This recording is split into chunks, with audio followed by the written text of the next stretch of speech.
Hello বন্ধুরা, good afternoon. কেমন আছো তোমরা সবাই? আশা করছি সকলেই বেশ ভালো আর সুস্থ রয়েছো, আর আমিও কিন্তু বেশ ভালো আছি। আজকের আরও একটি নতুন ব্লগে তোমাদের অনেক অনেক স্বাগত জানাই।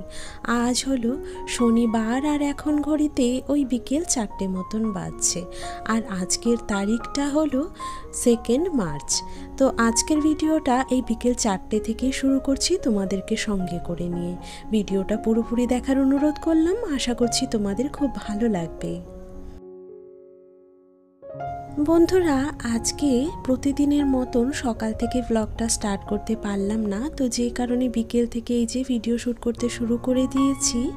আর ভিডিও শুরুতেই তো তোমরা দেখতে পেলে যে বাইরের সমস্ত শুকনো জামা কাপড় আমি তুলে ঘরে এনে রাখলাম।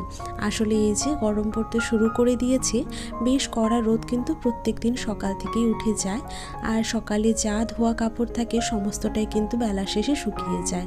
ওইগুলোই তুলে এনে রাখলাম ঘরে। আর তারপরে এই যে দেখো, এদিকের উঠোনটা কিন্তু আমি ঝাড়তে চলে এসেছি। সমস্ত গাছের পাতা পড়ে এই যে উঠোন ভর্তি হয়ে থাকে। এই যে বিকেলবেলা ছেড়ে ফেললাম, ঝাড়ার পরে আবারও হাওয়াতে পাতা কিন্তু পড়েই যায়।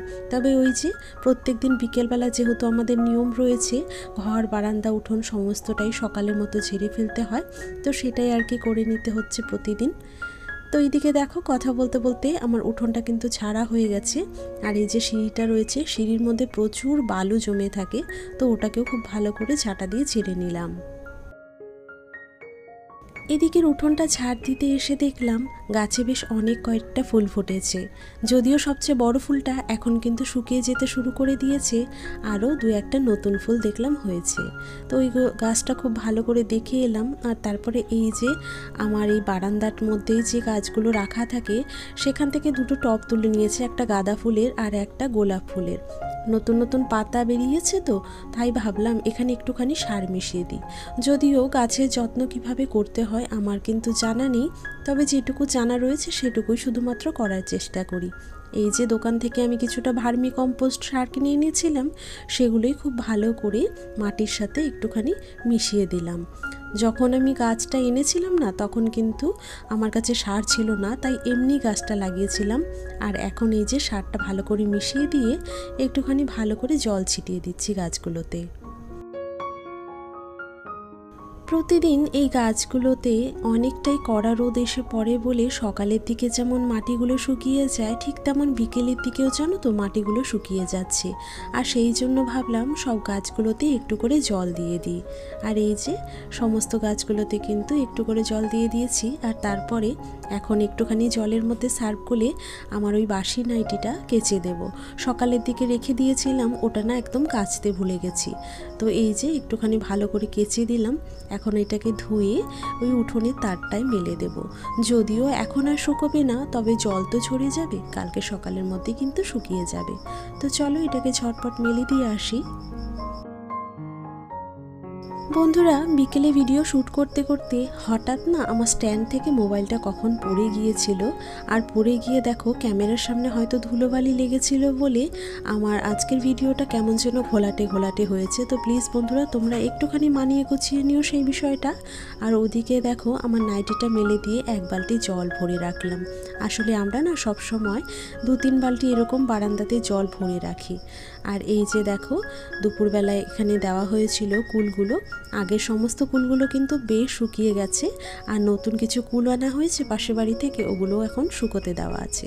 দিন শেষে প্রত্যেক দিন এইরকমভাবে কিন্তু সুপুরির এই বাটিটা আর তার সাথে কুলো ভর্তি এই যে কুল রাখা রয়েছে সেটা কিন্তু তুলে রাখি। আবারও কাল সকালে দিতে হবে বলে জায়গা মতো রেখে দিলাম। আর এই যে বাইরের সমস্ত কাজ সেরে নিয়ে আমি কিন্তু এখন বেডরুমে চলে এসেছি। বেডরুমে এসে তো দেখলাম যে বেডের অবস্থাটা অনেকটাই খারাপ। চলো চটপট এটাকেই আগে গুছিয়ে নিই। আসলে বন্ধুরা, ছোট্টখাট্টো ঘরের মধ্যে এই বিছানাটা যদি এলোমেলো থাকে আর ঘরের যদি জিনিসপত্র এলোমেলো দেখতে পাওয়া যায় না, আমার কিন্তু একদম ভালো লাগে না। কোনো কাজেই যেন আমি স্বস্তি পাই না যদি ঘর এলোমেলো থাকে। সেই কারণে আমার বাদবাকি কাজগুলো শেষ করে এখন শান্তিতে এই ঘরটা কিন্তু গুছিয়ে নেব। ঘরে যদিও বাকি যে জিনিসগুলো সেগুলো কিন্তু ঠিকঠাকই গোছানো রয়েছে। আর এই যে এখন বাইরে থেকে কাপড়গুলো যে তুলে এনেছিলাম, সেটাকে চটজলদি একটু করে ভাঁজ ভাঁজ করে নিচ্ছি।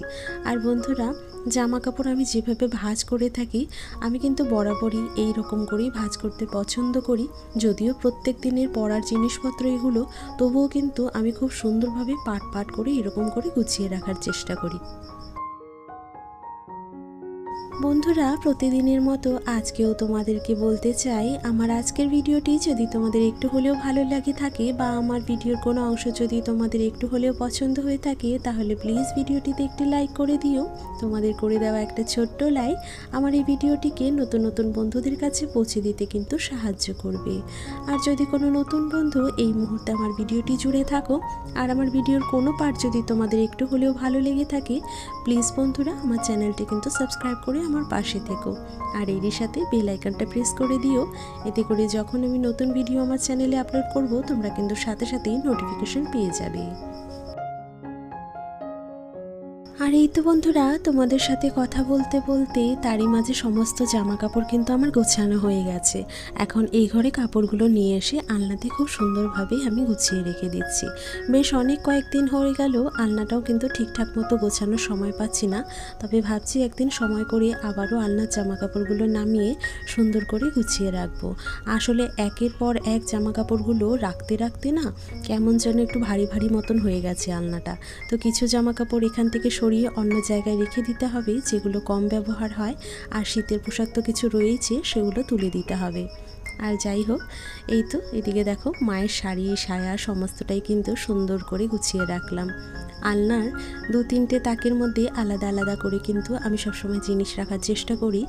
একটা ধাপে রেখেছি মায়ের শাড়ি আর সায়া, আর একটা ধাপে কিন্তু আমার নাইটি রাখা রয়েছে। উপরের দিকে রয়েছে বাবার কিছু পরার জিনিস। তো যাই হোক, ওদিকে আলনাটা খুব ভালো করে গুছিয়ে নিয়ে আমার সোফাটাও কিন্তু সাজিয়ে রাখলাম। আর তারপরে এই ঘরের বিছানাটা একটু সুন্দরভাবে ছেড়ে নিলাম, কারণ দুপুরে যেহেতু শোয়া হয়েছিল তাই বালিশগুলো এদিক ওদিক ছড়িয়ে ছিটিয়েছিল। কেন জানি না, সন্ধ্যের আগে ঘরটা যদি না গুছিয়ে রাখি আমার একদমই ভালো লাগে না। আর এই তো ঘরের সমস্ত গোছানোর কাজ কিন্তু কমপ্লিট হয়ে গেছে।